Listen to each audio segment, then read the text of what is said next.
Yesterday we have seen Frank Hurd's experiment and its experimental arrangement.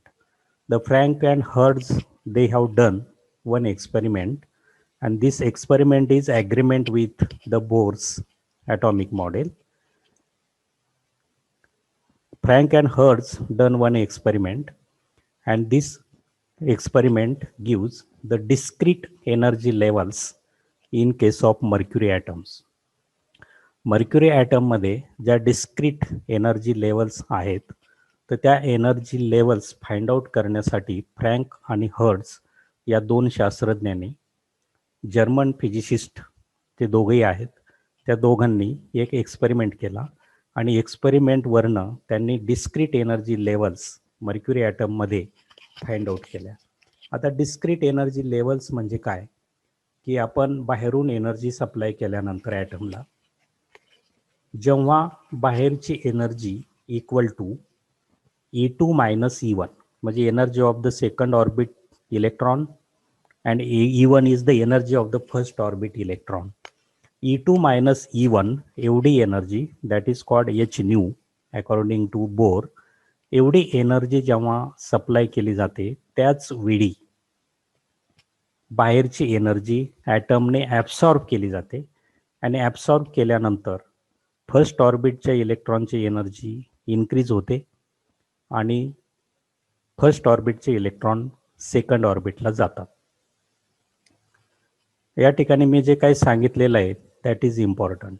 काय important आहे, ज्यावेळी बाहेरून सप्लाय केलेली एनर्जी ही E2 मायनस E1 एवढी होईल, त्याच वेळी बाहेरून सप्लाय केलेली एनर्जी ॲटम ॲब्सॉर्ब करतो आणि फर्स्ट ऑर्बिटचे इलेक्ट्रॉन सेकंड ऑर्बिटला जातात.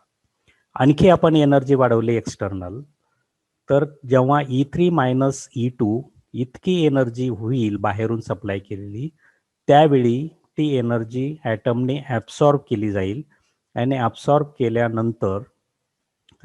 केल्यानंतर सेकंड ऑर्बिटचे इलेक्ट्रॉन थर्ड ऑर्बिटला जातील. इन दिस वे जर बाहेरून सप्लाय केलेली एनर्जी E2 मायनस E1 पेक्षा कमी असेल तर ती एनर्जी ॲब्सॉर्ब केली जात नाही.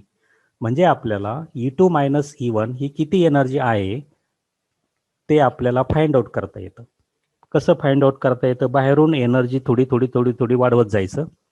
वाढवत गेल्यानंतर जेव्हा ती पूर्ण एनर्जी ॲब्सॉर्ब होईल त्यावेळी E2 मायनस E1 इतकी एनर्जी झालेली असेल आणि फर्स्ट ऑर्बिटचे इलेक्ट्रॉन हे सेकंड ऑर्बिटला गेलेले असतील. Okay, similarly again increase the energy आणि जेव्हा E3 मायनस E2 एवढी एनर्जी बाहेरची होईल त्यावेळी एनर्जी ॲब्सॉर्ब होईल आणि ॲब्सॉर्ब झालेल्या एनर्जीमुळं सेकंड ऑर्बिटचे इलेक्ट्रॉन हे थर्ड ऑर्बिटला जातील. Similarly the third and fourth orbit, similarly the fifth and fourth orbit and so on. These are called discrete energy levels. And this is proved by this experimental arrangement. काल मी experimental arrangement सांगितली होती. T is the tube, glass tube. काचेची एक tube आहे T. त्या ट्यूबमध्ये mercury vapours भरलेले आहेत, low प्रेशरला mercury vapours भरलेले आहेत. म्हणजे याचा अर्थ या ट्यूबमध्ये मर्क्युरी ॲटम्स अवेलेबल आहेत. ओके, त्यानंतर ट्यूबच्या एका साईडला फिलामेंट प्रोव्हाइड केलेले, ती फिलामेंट लो टेन्शन बॅटरीला कनेक्ट केलेले. तर लो टेन्शन बॅटरी या फिलामेंटला हीट करते. हीट केल्यानंतर फिलामेंटमधनं इलेक्ट्रॉन्स जनरेट होतात आणि ते इलेक्ट्रॉन्स या V पोटेन्शियल डिफरन्समुळं negative is applied to the filament and positive is applied to the grid G. Okay, या पोटेन्शियल डिफरन्समुळं इलेक्ट्रॉन जे जनरेट झालेले असतील त्या इलेक्ट्रॉनला एनर्जी मिळेल, कायनेटिक एनर्जी मिळेल, कारण इलेक्ट्रॉन निगेटिव्हली चार्ज असतात आणि ग्रीड जी हे पॉझिटिव्हला जोडलेलं आहे Vच्या. याचा अर्थ ग्रीड जी ही पॉझिटिव्ह असेल आणि त्यामुळं इलेक्ट्रॉन फिलामेंटमधनं निघाले की ते डायरेक्टली कुठं जातील तर ग्रीड जीला जातील. ग्रीड जीला येत असताना ते मध्ये जे काही मर्क्युरी ॲटम्स असतील त्या मर्क्युरी ॲटम्सची टक्कर घेत चालतील, मर्क्युरी ॲटम्सची कोलाईड होतील. मर्क्युरी ॲटमशी काय होतील, कोलाईड होतील आणि ग्रीड जीला पोहोचल्यानंतर ग्रीड जीला छिद्र आहेत, बरोबर, पूर्ण पॅक नाही आहे ग्रीड जी, म्हणून त्याला ग्रीड म्हटलेले. आणि मग ग्रीड जी मधनं इलेक्ट्रॉन पास होतील आणि ते प्लेट पीलवर जमा होतील आणि पीवर जेवढे इलेक्ट्रॉन जमा होतील तेवढी प्लेट करंट मेजर केले जाईल, तेवढा प्लेट करंट काय होईल, मेजर केला जाईल. आणि प्लेट पीला एक 0.5 निगेटिव्ह रिटार्डिंग पोटेन्शियल अप्लाय केलेलं आहे. ते कशासाठी अप्लाय केलेलं आहे की स्मॉल व्हेरिएशन जर वीचं झालं तर प्लेट करंटमध्ये व्हेरिएशन होऊ नये म्हणून एक retarding potential that is 0.5 volt negative is applied to the plate P. Okay, this is the experimental arrangement. आता हा एक्सपेरिमेंट कसा केला जातो ते लक्षात घ्या. व्ही जी बॅटरी आहे ती बॅटरी सुरुवातीला 0 व्होल्ट असेल. 0 व्होल्ट असेल त्यावेळी इलेक्ट्रॉनला कुठल्याही प्रकारची एनर्जी मिळणार नाही, तर इलेक्ट्रॉन फिलामेंटमधनं निघाल्यानंतर ते ग्रीड जी पर्यंत पोहोचू शकणार नाही कारण इलेक्ट्रॉनला एनर्जी नाही. ओके, जसं जसं व्ही पोटेन्शियल डिफरन्स वाढवलं जाईल तसं तसं फिलामेंटमधनं निघालेल्या इलेक्ट्रॉनला एनर्जी मिळेल. एनर्जी मिळाल्यानंतर ते ॲटमशी कोलाईड होतील, मर्क्युरीच्या कोलाईड होऊन ते ग्रीड जीला पोहोचतील आणि ग्रीड जी नंतर ते प्लेट पीला पोहोचतील आणि प्लेट पीला पोहोचल्यानंतर हा जो ए दाखवलेला आहे ॲमीटर तो करंट आपल्याला मेजर करता येतो. दिस करंट इज मेजर्ड. जितके जास्त इलेक्ट्रॉन्स प्लेट पीला येतील तेवढा करंट जास्त असेल. This is called a plate current I P. This is called a plate current I P. आता या ठिकाणी काय होईल, जसं जसं पोटेन्शियल व्ही वाढवलं जाईल तसं तसं कायनेटिक एनर्जी इलेक्ट्रॉनची वाढेल आणि ते कोलाईड होतील. कोणाशी कोलाईड होतील तर मर्क्युरी ॲटमशी कोलाईड होतील. सुरुवातीला जे कोलिजन असेल ते इनइलॅस्टिक कोलिजन असेल. इनइलॅस्टिक कोलिजन म्हणजे काय की एकमेकांची टक्कर झाली तर कोणाचंही एनर्जी लॉस होत नाही किंवा एनर्जी गेन होत नाही. No loss of energy, no gain of energy. That is called inelastic collision. Inelastic collision. जसं जसं एनर्जी व्होल्टेज वाढवलं जाईल तसं तसं कायनेटिक एनर्जी फिलामेंटच्या इलेक्ट्रॉनला मिळेल, स्पीड त्याचा वाढेल आणि ते ग्रीड जीला येतील, तिथून प्लेट पीला येतील, आय पी मेजर केला जाईल. म्हणजे व्होल्टेज आणि आय पी हे दोघं मेजर केले जातील. म्हणजे 0.1 व्होल्ट लावलं करंट किती, 0.2 व्होल्ट लावलं करंट किती, 0.3 लावलं करंट किती, 0.5 लावलं करंट किती, 0.6 लावलं करंट किती, in this way. Okay, up to 0.5 इथं रिटार्डिंग पोटेन्शियल निगेटिव्ह प्लेट पीला लावलेलं असल्यामुळं प्लेट पी ही निगेटिव्ह असेल. ओके, म्हणजे व्ही 0.5 पर्यंत म्हणजे 0.1ला करंट मेजर होणार नाही, 0.2ला करंट मेजर होणार नाही, 0.3ला नाही, 0.5ला नाही, 0.6ला थोडासा करंट मेजर होईल. म्हणजे 0.6 म्हणजे व्ही इज इक्वल टू 0.5च्या पुढं इलेक्ट्रॉन्स फिलामेंटकडनं ग्रीड जीला जातील, जीवरनं प्लेट पीला जातील, पीवरनं करंट मेजर होईल. This is the process. This is the process. आता आपण एक्सपेरिमेंट बघूया कसा केला जातो. व्ही थोडं थोडं वाढवलं की फिलामेंटच्या इलेक्ट्रॉनची एनर्जी वाढेल. एनर्जी वाढली की ते मर्क्युरी ॲटमशी कोलाईड होतील, कोलाईड होऊन ग्रीड जीला जातील. थोडी थोडी एनर्जी वाढवत चालायचं. जेव्हा या इलेक्ट्रॉनची एनर्जी मर्क्युरी ॲटमच्या E2-E1 इतकी होईल. मी जे सांगतो ती इम्पॉर्टंट. आता जेव्हा या फिलामेंटच्या इलेक्ट्रॉनची एनर्जी मर्क्युरी ॲटमच्या E2-E1 इतकी होईल त्यावेळी या इलेक्ट्रॉनची जी एनर्जी असेल ती एनर्जी मर्क्युरी ॲटम ॲब्सॉर्ब करतील. मर्क्युरी ॲटम काय करतील, ॲब्सॉर्ब करतील. म्हणजे जेव्हा या इलेक्ट्रॉनची एनर्जी E2-E1 इतकी होईल त्यावेळी जे कोलिजन असेल that collision is called elastic collision. That collision is called elastic collision. म्हणजे काय, सुरुवातीला आपण व्ही थोडा थोडा वाढवला, इलेक्ट्रॉनची एनर्जी थोडी थोडी वाढलेली आहे, परंतु ते इलेक्ट्रॉन मर्क्युरी ॲटमशी टक्कर देऊन कुठे येतील, ग्रीड जीला येतील. ते ॲब्सॉर्ब केले जाणार नाही, इलेक्ट्रॉनची एनर्जी ॲब्सॉर्ब केली जाणार नाही. जेव्हा इलेक्ट्रॉनची energy E2 minus E1 of mercury atom होईल त्यावेळी या इलेक्ट्रॉनची एनर्जी मर्क्युरी ॲटम ॲब्सॉर्ब करेल आणि जेव्हा मर्क्युरी ॲटम ॲब्सॉर्ब करील त्यावेळी ह्या इलेक्ट्रॉनची एनर्जी डिक्रीज होईल, कमी होईल, मिनिमम होईल. आणि जेव्हा मिनिमम होईल त्यावेळी ते इलेक्ट्रॉन्स ग्रीड जीला पोहोचणार नाहीत, ॲटोमॅटिकली प्लेट पीला पोहोचणार नाहीत, म्हणजे प्लेट करंट सडनली फॉल होईल. याचा अर्थ असा होतो की सुरुवातीला पोटेन्शियल व्ही वाढवलं की प्लेट करंट वाढतो, वाढत वाढत वाढत जाऊन ज्यावेळी इलेक्ट्रॉनची एनर्जी E2 मायनस E1 होईल त्यावेळी इलेस्टिक कोलिजन निर्माण होईल. इलेस्टिक कोलिजन निर्माण झालं की इलेक्ट्रॉनची एनर्जी ॲटम ॲब्सॉर्ब करील आणि फर्स्ट ऑर्बिटचे इलेक्ट्रॉन मर्क्युरी ॲटमचे ते सेकंड ऑर्बिटला जातील. त्यावेळी त्या क्षणाला इलेक्ट्रॉनची एनर्जी डिक्रीज होईल, मिनिमम होईल. मिनिमम झाल्यामुळे ते ग्रेड जीला पोहोचणार नाहीत आणि त्याचबरोबर ते प्लेट पीला पोहोचणार नाहीत, म्हणजे प्लेट करंट डिक्रीज होईल. म्हणजे काय होईल की व्ही वाढवलं की प्लेट करंट असा वाढेल वरती.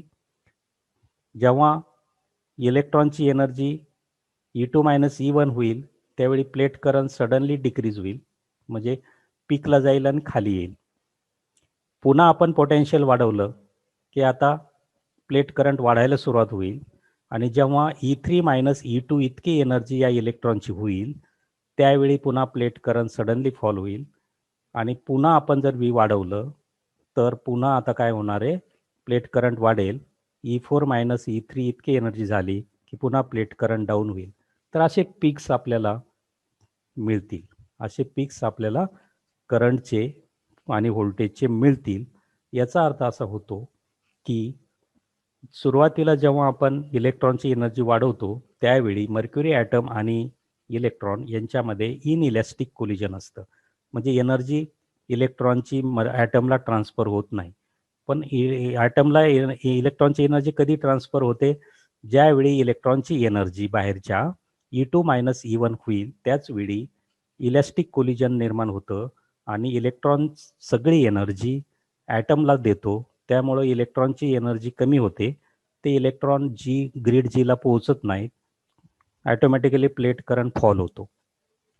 दिस is the experimental arrangement and working of this Franck and Hertz experiment. आता मी मराठीतून तुम्हाला व्यवस्थित समजून सांगितलेलं आहे, तुम्हाला ते समजलं असेल. तर हे जे काही एक्सपेरिमेंटल अरेंजमेंट आहे, वर्किंग आहे आणि कन्क्लुजन काढलेलं आहे. काय कन्क्लुजन असतं इथं की ज्यावेळी इलेक्ट्रॉनची एनर्जी ही हायर एनर्जी आणि लोअर एनर्जीच्या डिफरन्स इतकी होते मर्क्युरी ॲटमच्या, त्याचवेळी इलॅस्टिक कोलिजन होऊन काय होतं, इलेक्ट्रॉनची एनर्जी डाऊन होते, कमी होते आणि नंतर पुन्हा वाढवली की हायर ऑर्बिटच्या 2 ऑर्बिटमधल्या डिफरन्स इतकी होईपर्यंत इलेक्ट्रॉनची एनर्जी वाढत जाते आणि पुन्हा पुढच्या 2 ऑर्बिटलच्या डिफरन्स इतकी एनर्जी होईल इलेक्ट्रॉनची, त्यावेळी पुन्हा एनर्जी इलेक्ट्रॉनची फॉल होते इन दिस वे. ओके, आता पुढं बघूया आपण काय होतं. आता एक्सपेरिमेंटल अरेंजमेंटमध्ये काय दाखवलं, T is glass tube in which low pressure mercury gas is filled. F is filament heated by low tension battery through which electrons are generated called electron emitting cathode. F ला electron emitting cathode म्हणायचं. Mesh grid G is provided. A positive potential V is applied between filament and wire mesh grid G. V जे apply केले ते positive. V can be applied between 0 to 60 volt. The anode called collector plate P, this is the anode, is head at slightly negative electrical potential relative to grid G called retarding potential. हे जे 0.5 volt लावलेले आहे, that is called a retarding potential. The accelerating potential V, this V, between grid G and F is gradually increased, हळूहळू वाढवलं, increase, and the collector current IP is measured. Collector current IP is measured. This is the experimental arrangement. Now the working. आता working मी तुम्हाला सांगितलेलं आहे, फक्त आता इंग्लिशमधनं तुम्हाला working वाचून दाखवतो. बघा, आता after heating filament F, electrons are generated. These electrons are accelerated towards grid G by potential V. Okay, as it is, as usual. During they collide with the mercury atoms and having inelastic collision with the orbital electrons of the mercury atom. म्हणजे सुरुवातीला जे collision होतं ते इनइलॅस्टिक collision होतं. That is important. Okay. After passing through grid G, electrons collected on plate P, plate current IP is measured or observed. Okay. When V is increased from 0 to 0.5, हे मी तुम्हाला सांगितलं होतं. Up to 0.5 there is no current. No current is observed due to the retarding potential. When V is greater than 0.5 volt, following facts are observed. काय होते बघा. At low potential difference up to 4.9 volt. This is important. 4.9 volts. With the current through the tube increased steadily with increasing potential difference V. म्हणजे potential आपण 0.5 नंतर 0.6, 0.7, 0.8, 1, 1.1, 1.2, 2, 2.1 असं वाढवलं की करंटही थोडा थोडा वाढतो पोटेन्शियल बरोबर. कुठपर्यंत करंट वाढतो तर V बिकम्स इक्वल टू 4.9. 4.9 इतकं जेव्हा पोटेन्शियल होईल तिथपर्यंत करंट कंटिन्युअसली वाढत जातो. पण 4.9 ला काय होतं बघा. At 4.9 volt the current drops sharply. Current drop होतो, वाढण्याऐवजी तो कमी होतो. Almost back to zero. झिरोपर्यंत येतो.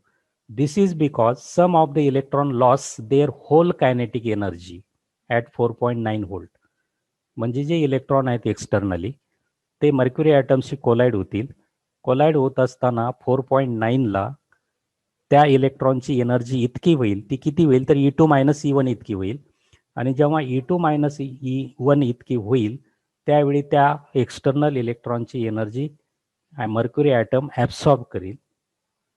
म्हणजे इलेक्ट्रॉनची एनर्जी कमी होईल आणि फर्स्ट ऑर्बिटचे इलेक्ट्रॉन सेकंड ऑर्बिटला जातील आणि या ठिकाणी जे कोलिजन होईल that collision is called elastic collision.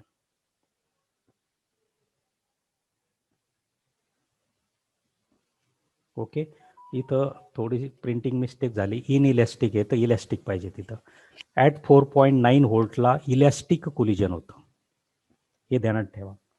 4.9 व्होल्टला काय होतं इलॅस्टिक कोलिजन होतं आणि 4.9च्या अगोदर इनइलॅस्टिक कोलिजन होतं. वरती लिहिलेलं आहे मी. मग इनइलॅस्टिक कोलिजन झाल्यामुळं काय होतं की इलेक्ट्रॉनची एनर्जी डिक्रीज होत नाही. जेवढे इलेक्ट्रॉन फिलामेंटमधनं निघतील तेवढे ग्रीड जीला जातील आणि ग्रीड जीवरनं प्लेट पीला जातील. प्लेट करंट इन्क्रीज होईल. पण जेव्हा व्होल्टेज 4.9 व्होल्ट होईल त्यावेळी इलेक्ट्रॉनची एनर्जी ॲब्सॉर्ब केली जाईल म्हणजे इलॅस्टिक कोलिजन होईल. तर इथं चुकून इनइलॅस्टिक झालेलं आहे तर इलॅस्टिक समजून घ्या. त्यानंतर काय होईल the current increases steadily once again if voltage is increased further. म्हणजे 4.9 पेक्षा आपण व्होल्टेज इन्क्रीज करायला लागलो तर पुन्हा प्लेट करंट इन्क्रीज होईल आणि पुन्हा शार्प ड्रॉप 9.8 ला होईल. पुन्हा जो ड्रॉप होईल तो 9.8 ला होईल. याचा अर्थ असा होतो की ॲट 9.8 व्होल्ट किती एनर्जी इलेक्ट्रॉनची झालेली असेल तर E3 मायनस E2 इतकी एनर्जी झालेली असेल. म्हणजे पुढच्या सक्सेसिव्ह ऑर्बिटल डिफरन्स इतकी. ओके.